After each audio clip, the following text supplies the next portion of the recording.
Good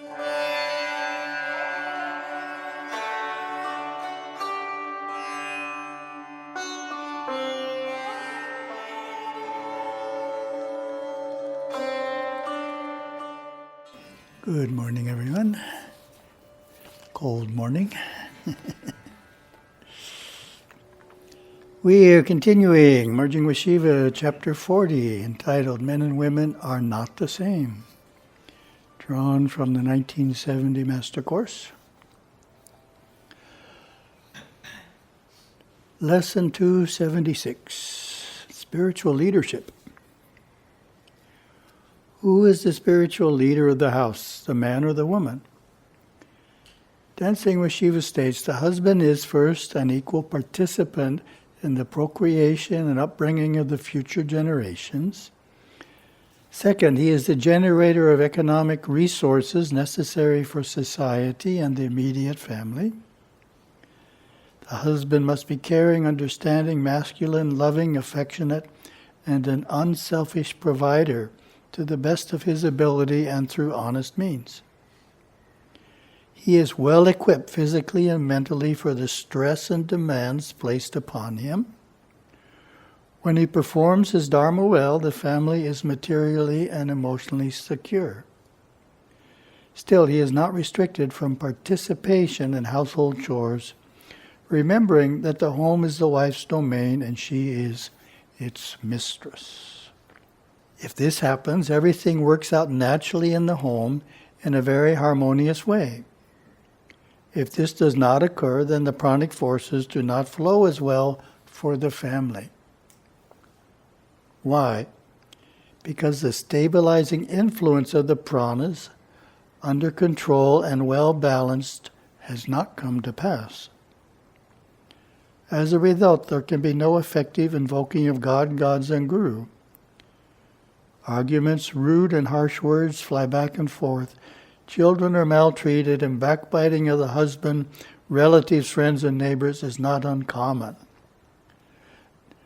Adultery or casual pickups tempts, distracts, and burdens the husband with guilt, especially during his wife's monthly retreat and during pregnancy.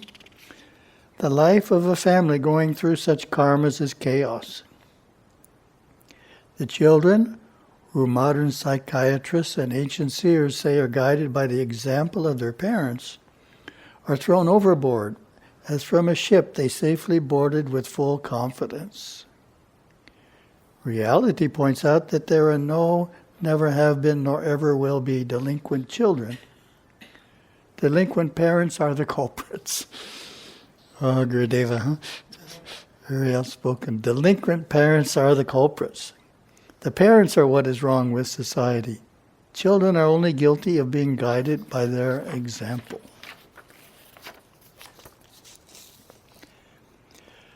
The wise men of ancient times understood how the pranic life forces flow within man and woman.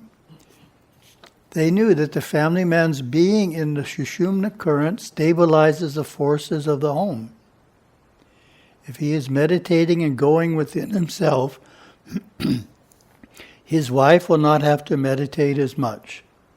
She and the children will go within to their divinity automatically on the power of his meditation.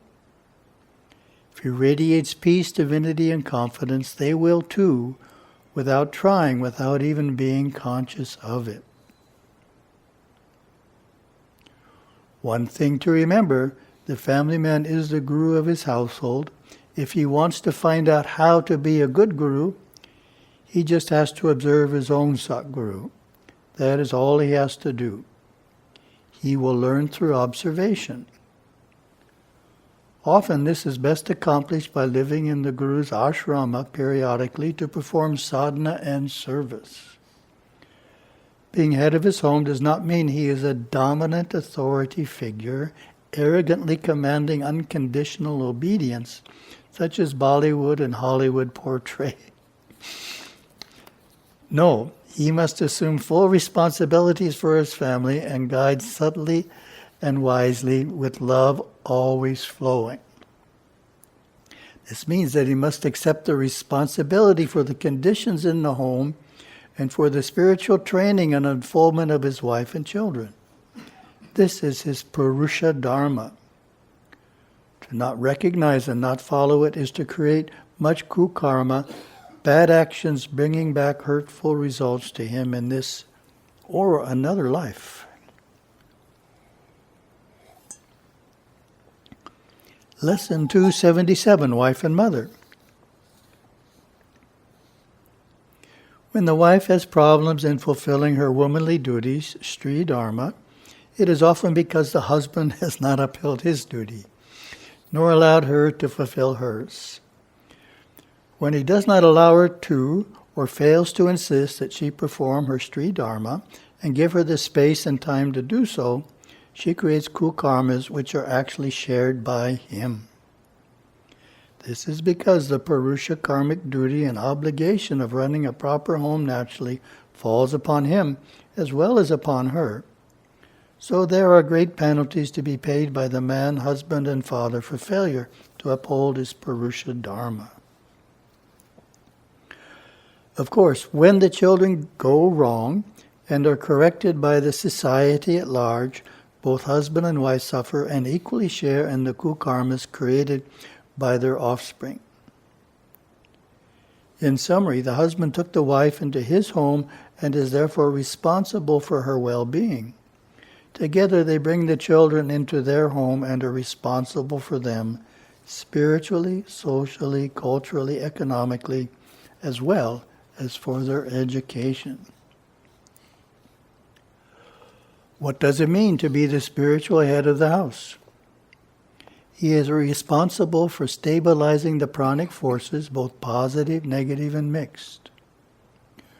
When the magnetic materialistic forces become too strong in the home or out of proper balance with the others, he has to work within himself in early morning sadhana and deep meditation to bring through the spiritual forces of happiness, contentment, love, and trust. By going deep within himself into his soul nature, by living with Shiva, he uplifts the spiritual awareness of the entire family into one of the higher chakras. How does he accomplish this? Simply by moving his own awareness into a chakra higher than theirs. The awareness of his family follows his living example. Family woman has to be a good mother. To achieve this, she has to learn to flow her awareness with the awareness of the children. She has been through the same series of experiences the children are going through. She intuits what to do next. As a mother, she fails only if she neglects the children, takes her awareness completely away, leaving the children to flounder. But if she stays close, attends to each child's needs, is there when he or she cries or comes home from school, everything is fine. The child is raised perfectly. This occurs if the wife stays in the home, stabilizing the domestic force field where she is needed most, allowing the husband to be the breadwinner and stabilizer of the external force field, which is his natural domain.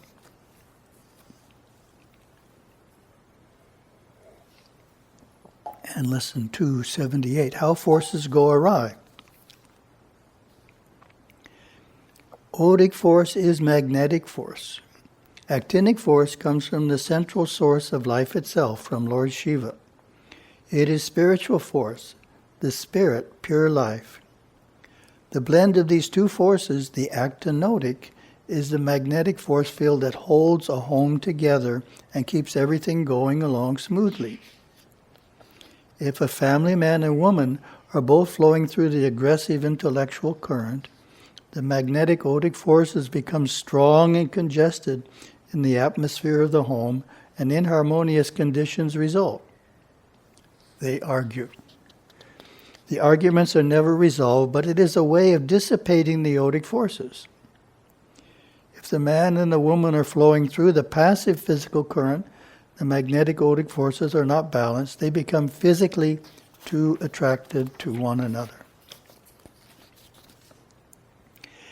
They become unreasonable with each other, full of fear, anger, jealousy, resentment, and they fight or worse, take their frustrations out by beating, calling names, and hurting in many other ways each other and their own children who came trustingly into their family.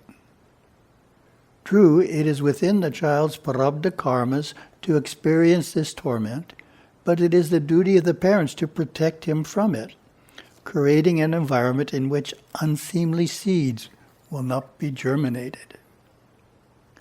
True, it may be the child's karma to experience torment, yet the parents do not have to deliver it. Wise parents find loving means of discipline and protect themselves from earning and reaping the unseemly karmas through improper hinsa methods of punishment. However, if each understands, or at least a family man understands, for it is his home, how the forces have to be worked with within it, and realizes that he, as a man, flows through a different area of the mind than does his wife in fulfilling their respective but very different birth karmas, then everything remains harmonious. He thinks, she feels. He reasons and intellectualizes, while she reasons and emotionalizes. He is in his realm, she is in her realm. He is not trying to make her adjust to the same area of the mind that he is flowing through. And of course, if she is in her realm, she will not expect him to flow through her area of the mind, because women just do not do this. Usually it is the man who does not want to or understand how to become the spiritual head of his house. Often he wants the woman to flow through his area of the mind, to be something of a brother and pal or partner to him. Therefore he experiences everything that goes along with brothers and pals and partners, arguments, fights, scraps, and good times.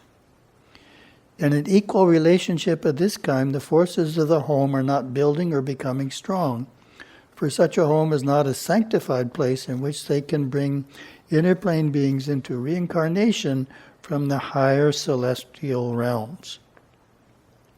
So that's a good one to repeat. In an equal relationship of this kind, the forces of the home are not building or becoming strong, for such a home is not a sanctified place in which they can bring inner plane beings into reincarnation from the higher celestial realms. If they do have children under these conditions, they simply take potluck off the lower astral plane or preta loka.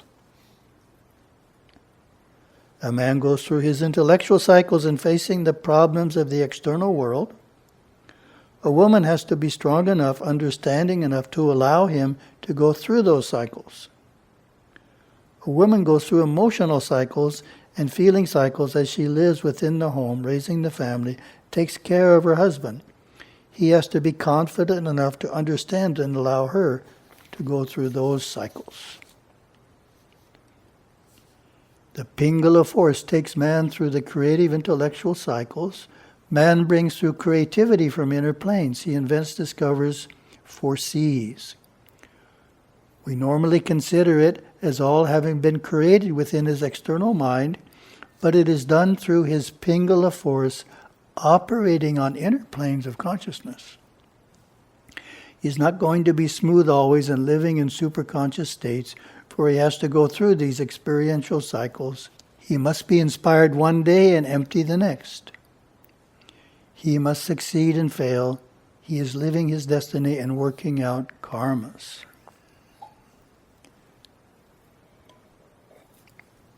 Oh, we got through all of that?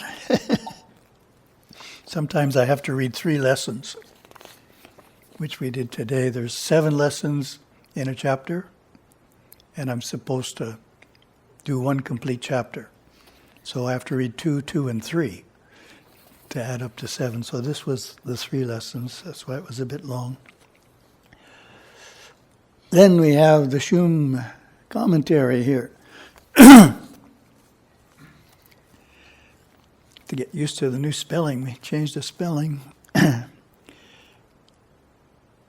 Kaira, heat, either physical or psychic.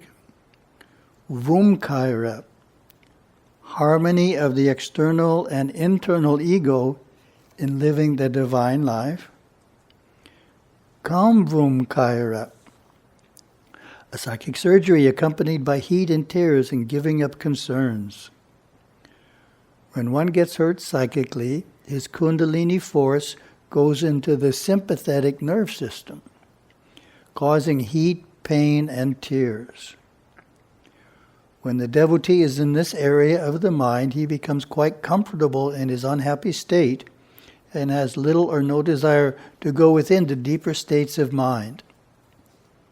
There are strong urges to feel sorry for oneself, evoking self-pity. So we don't want to go there. Or if we end up there, we want to move out quickly.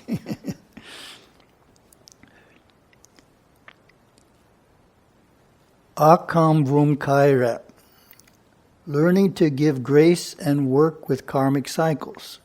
This is the one I was aiming for.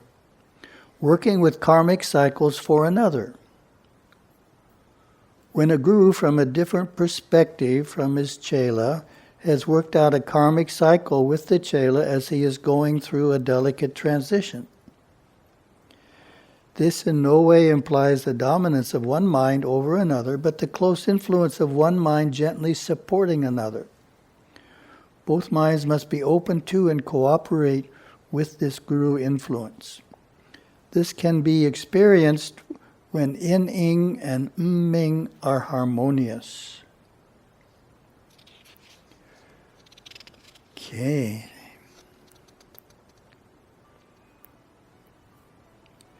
Mum-a, it's a long one.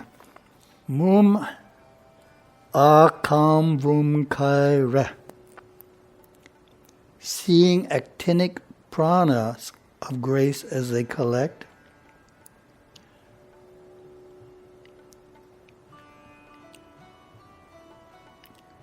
Mum-a-kam-vum-kai-ra. Welling up or saving up of the force of grace. Thank you very much. Have a wonderful day.